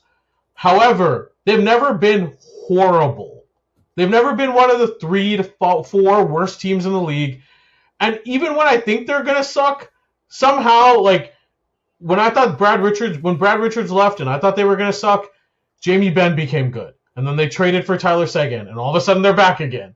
Somehow, Dallas, for my entire existence, has always been at least mediocre, at least. Somehow, despite years rosters where there wasn't any talent. So this team's not a tanking team. The one pick they got that was a high pick was Miro Heiskanen, and that's because they won the lottery and basically moved up. They're supposed to pick like 12th that year or something. So yeah, they weren't even top 10, basically, is the point. So here's the thing. Despite all that, despite never tanking, despite, again, the one top 5 pick, this team, year after year under Jim Nill, for the most part, has been a consistent playoff team. And they do, and again, I'm being a little bit irrational here, like, he couldn't have hit more than you could hit. You don't understand, like, the Sagan trade was an A-plus trade at the time, right? They got, like, look at the guys they got with the picks they got. Ottinger, end of the first round. Ben was what, like a 5th-round pick? Hintz was like what, a 3rd-round pick? Robertson, 2nd-round pick. Okay, sure. Robertson, 2nd-round pick. Right. Like, I don't even know where they drafted S.L. Lindell. I can't remember. Like, again, Miro Heiskanen wasn't Makar, sure, but still a great hit. Sorry, Hintz is a 2nd-rounder, but okay, yeah, still. Sure. Late 2nd round, yeah. And despite, again, the odds of you even finding a player who will play games is low. They hit on those picks. Heiskanen, again, wasn't Makar, but did as well as you could for a 3rd overall pick. Even outside the lottery, Wyatt Johnston looks really good. Thomas Harley was a great pick. Ian Bichelle, in like a short amount of time, looks really good. They've done like about as good as you can do. And they've gotten as far as you could have got without going to Stanley Cup Finals. Western Conference Finals the last 3 years in a row. And for me, it's like this year with the Rantanen trade. Again, I know there was a weakness on the left-hand side. This felt like the year that, okay, we'll break through the ceiling and they'll get to the Cup Final. And not only did they not get to the Cup Final, it was worse than the other 2 years. They played like shit compared to the other 2 years. And to me, it's like, I look at this team, I'm in that Leafs boat where I can't enjoy the regular season anymore because it just comes down to like, what are you going to do in the playoffs? And it's like, I don't know. It sucks when I don't know what more Jim Nill could do. Like, yeah, he wasn't Bill Zito where Bill Zito doesn't miss, but like, he pretty much pitched 8 innings. And it's like, it just didn't feel good enough. And that's what sucks. And then you turned it over to the closer in the 9th, and they blew the 9th. And they like, blew the 9th. That's what sucks. And it's like, what do the Stars do? The Stars can't tank. For some, like, they've never tanked in my history. So it's like now. So and now they're it's like thinking about doing irrational stuff like trading Robertson, which again doesn't make much sense. And now it's like you fire. Look, I'm okay with them firing DeBoer, but it's like realistically, you're firing a coach where he wasn't the only coaches. There were only 2 coaches each year of the last 3 years that got further than him, right? And well, actually, I can say this in total, it was what Bruce Cassidy and then Paul Maurice 3 times and Chris Knobloch. So only 3 coaches have gone further than Peter DeBoer the last 3 years, but they had to get rid of him. And now it's like, okay, cool. You're gonna hire this new coach. It's not one of the 3 coaches you named too. So it's like it's gonna be. I don't want to say someone's gonna be someone worse, but it is theoretically someone who's a little bit right. Worse. Like the odds of them doing what DeBoer did is slim. I'm just gonna accept that reality. So there's gonna be a step back, and then you look at the guys who are gonna leave in free agency. Duchesne was playing on a discount. He's most likely not gonna come back. Dadonov's not gonna come back. That I want to say that's fine. Ben's going to come back at a lower AAV, most likely. But, like, Granlund's gone, who they went in on. I mean, you're going to have to replace certain pieces here. And now that Rantanen's going to be in at 12 mil going forward, that's going to affect certain parts of your roster as well. That's just the reality of it. It's like this year felt like the year. And not only did they not get to the finals, they played worse than the other 2. And that is crushing. Like, you don't understand. It's like, you can relate to this, WillyDubz. It's the Bills just losing to the Chiefs. But it'd be like if the Bills somehow were worse each year they lost to the Chiefs. It's funny because every year the Bills have lost the Chiefs. They've gotten closer and like I guess like would you say they've gotten closer and closer? I think missed. Yeah. Okay, let's think about it. So like I mean the closest Josh year was that Allen 8 seconds or whatever bullshit year, but 13-second bullshit, and then they lost because they missed a field goal in the final like minute to tie the game, and then this year they had a chance to drive and take the lead and then blew it. Yeah, okay, I would say it's gotten closer and closer to an extent. But it is crushing because I don't know. It sucks when like I don't want to be mean when I say this about the Oilers, but it's like to me the Stars and the Oilers are almost opposites in every way. Like to me the Stars, the GM wise, have done almost all the right moves, and the Oilers, no offense, have screwed up a lot, but it hasn't mattered because they have McDavid and Draisaitl, and it's like I think the one thing I've just learned from the NHL is elite talent that shows up in the playoffs just carries you regardless of what the hell happens. And it's just like, as a Stars fan, again, I know part of this is irrational, but like it sucks. It sucks when your team hits on the right moves. They make the right they make the right draft picks. They sign the right guys. Again, Dumba, some withstanding, but for the most part, right? Not everyone's perfect. Yeah, but you signed majority of the guys you've signed are pretty good. Like yes, you're allowed to have a couple mistakes. Let's be honest. You can't hit on get as far as you do, and you thought this year you get the super, you trade for this, you make the splash, and it's not good enough. Like that is crushing. And again, this to me was like their best shot, at least in the immediate future, because like I said, they're going to lose a lot of depth, and it's like, how are you going to replace those guys? And again, I don't know. Also, I was gonna say too, you traded, like, for example, one of the younger guys in Stankoven, you traded in the Rantanen deal, right? So it's not as if you have a boatload of guys from the AHL that can come up and kind of fill those gaps, right? Yeah, like Mav Bork's you're gonna have to get pushed up into a higher role. Yeah, Bichel's probably gonna get moved up into a higher role, but like it's just you don't have those depth. You won't have Granlund next year. You won't have Duchesne. Yeah, because this was kind of the year, right? Because I think you move this year. You kind of use Stankoven and Bork to kind of fill the bottom. Like you use them as cheap contracts to fill the bottom six, but you don't really have that in the system, right? Because now you have to move the guys you use to fill the bottom six up, like to the middle six, top six, and now who's gonna fill that bottom six kind of depth? Yeah, man. Like I said, it hurts. It hurts. I kind of feel I understand how Leaf fans feel now because now I'll still watch the games. I will say the Leafs have made more mistakes than the Stars in terms of team building. I do think the Leafs made more mistakes, but again, I do think the Leafs process at least has been solid for the most part. I don't think but like it hurts because I can't enjoy the process anymore. Like Leafs fans, like that's the part I relate to is like I'll still watch the games, but it's like all that matters to me now is the playoffs, and that's like one of the worst parts of fandom is when the regular season just doesn't. You can't take a ton of joy in the regular season anymore. It's all about like, sure, like all we won our division this year, right? At least won the division this year. Nobody cared. Nobody cared. Honestly, can we just get past the second round or get past the first round and get past the second round maybe for once in our life? No, answer is no. Like it's so crushing because now I'll watch the development of Johnston, Bork, Bichelle.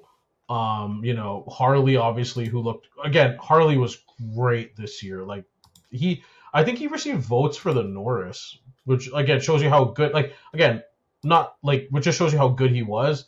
I'll watch their development for sure, but it's still, it's crushing. Like the realization that this might be the best roster that just couldn't get it done is crushing. So again, similar to how Leaf fans feel, where it's like now you just will watch the playoffs, and that's all you kind of care about. Win the division doesn't matter. Win X amount of games doesn't matter. Destroy the Avs in the regular season, the Stars fan doesn't matter. All that matters is what happens after Game 82. Honestly, like even playoff spots don't matter. Like it's just what happens after Game 82 and how far do they go and what does it look like. Are you lifting the cup at the end of this? Yes or no? That's really what it comes down to. Or like, are you getting past where you got last year, and does it look better? And that's tough, right? Like that's tough expectations. No, every single time. That's tough expectations to put on a team when you have the Avs who are really good. The Jets, it's gonna be tough for them to replace some of the pieces, but they're still gonna be decent. The Blues were good. I think Utah is going to be really good, like at least a playoff team potentially next year. It's just tough, man. And like again, this was crushing compared to the other years, because the other, like, first year was like, okay, not quite there, like the roster wasn't quite there. Last year, it just didn't feel like we had that guy, because they were putting shots on Skinner, putting pressure, just didn't feel like they had the guy. This year, it felt like they had everything, and it just wasn't enough, man. It just.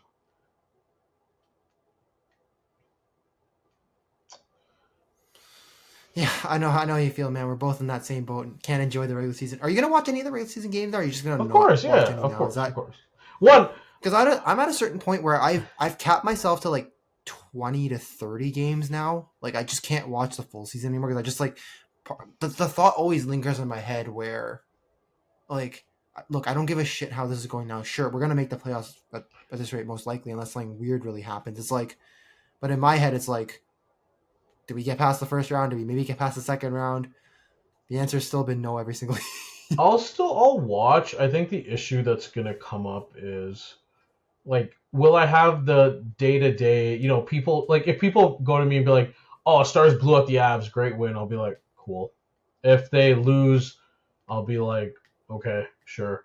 As long as, like, they're in a playoff spot or they're not doing something absolutely insane, like, I think that's the, like, it's just not apathy is the right word. And this is unspoiled, and I get it, right? But it's kind of this, like, okay, like, that's not the goal. Do you know what I mean? Yeah, that's fair.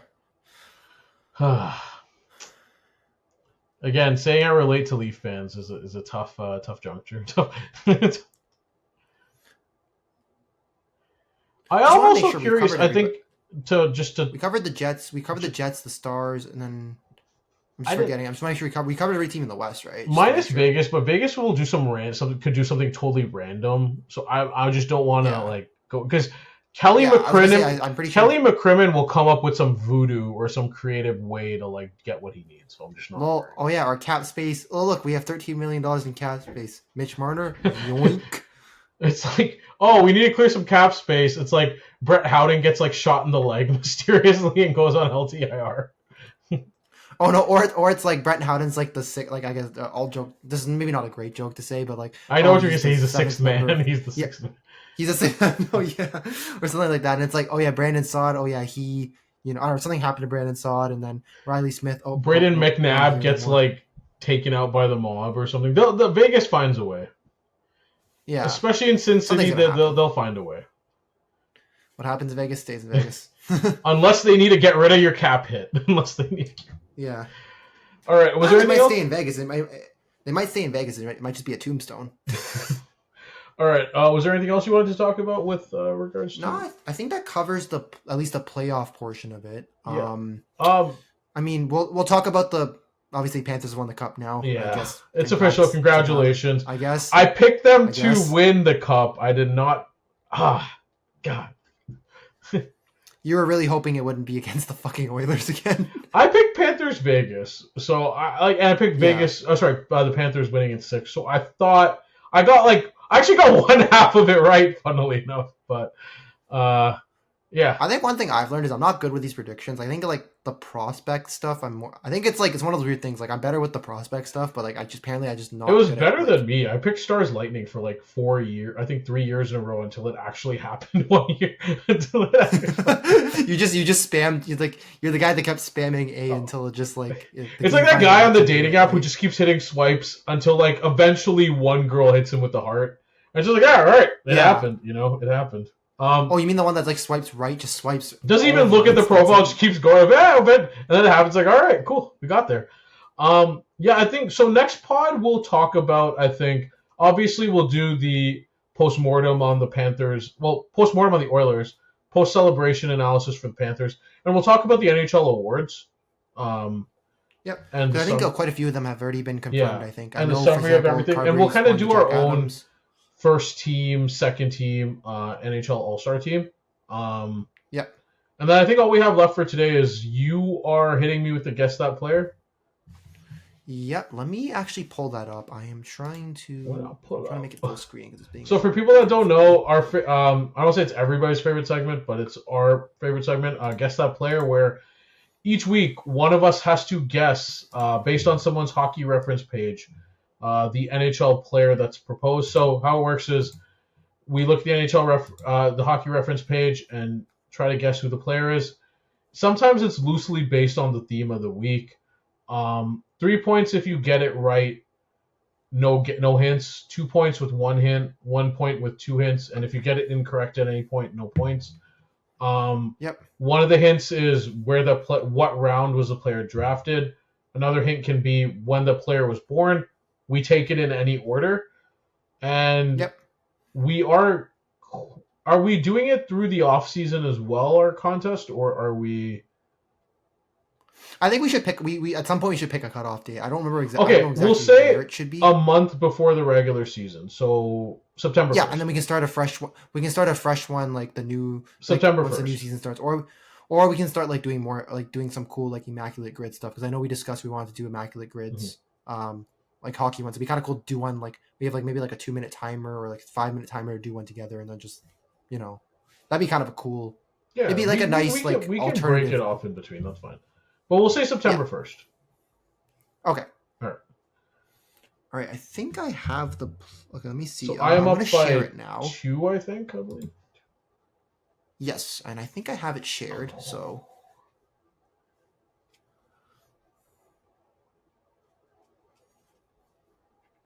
I don't know if this is an obvious one. I actually can't tell. Like, it could be in it, or it could be like one of the most random Selkie ones. Voting is interesting. So this guy's just like a Selkie guy, basically. Also, it's funny that year because that year he actually put up he was almost a point per game player that year. That The was his weird best thing year, is sadly, going to the Kings and then going back to Calgary is a weird. Also, 20.5 shooting percentage one year is kind of crazy, but that was only a 28 game sample size, so I suppose that can happen at any point. 12% over his career, okay. Let me think. So he went the LA to Calgary and back to is so weird.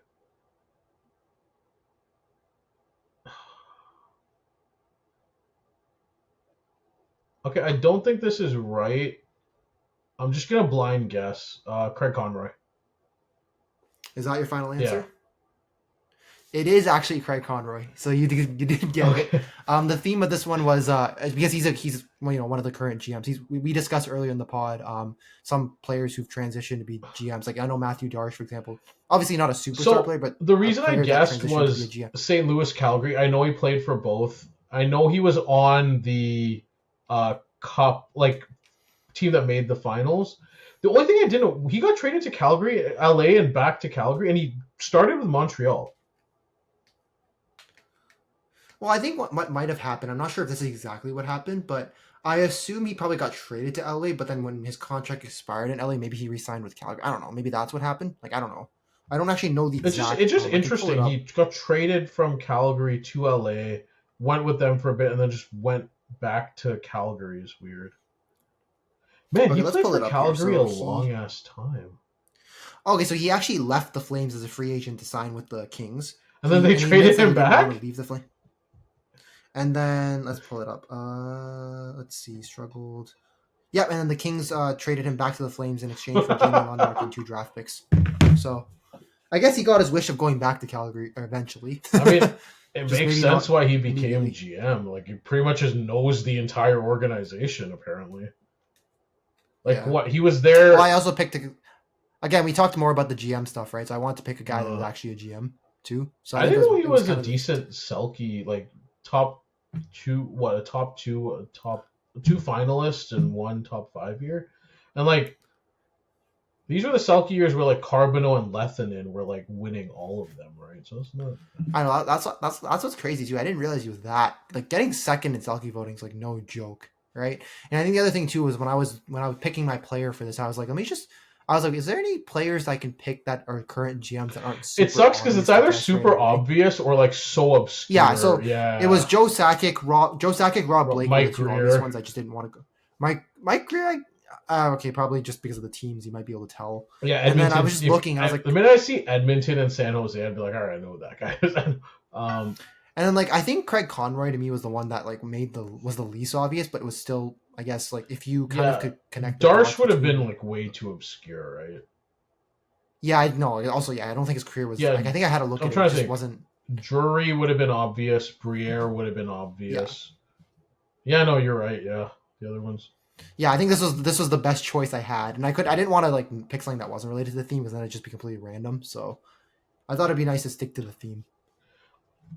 It's an interesting one because again, I think like St. Louis and Calgary, the LA and the Montreal kind of throw it off a little bit because especially when and then going back to Calgary for LA too. It was weird for some reason. A completely different name popped into my head at first, but I knew it wasn't him. For some reason, Corey Stillman popped into my head, and I was like, I know it's not Corey Stillman, so that's fine. Well, I was gonna say he played in Carolina at one point. Yeah, right? that's what I mean. But like, yeah, it's just that cycle of teams just popped into my head.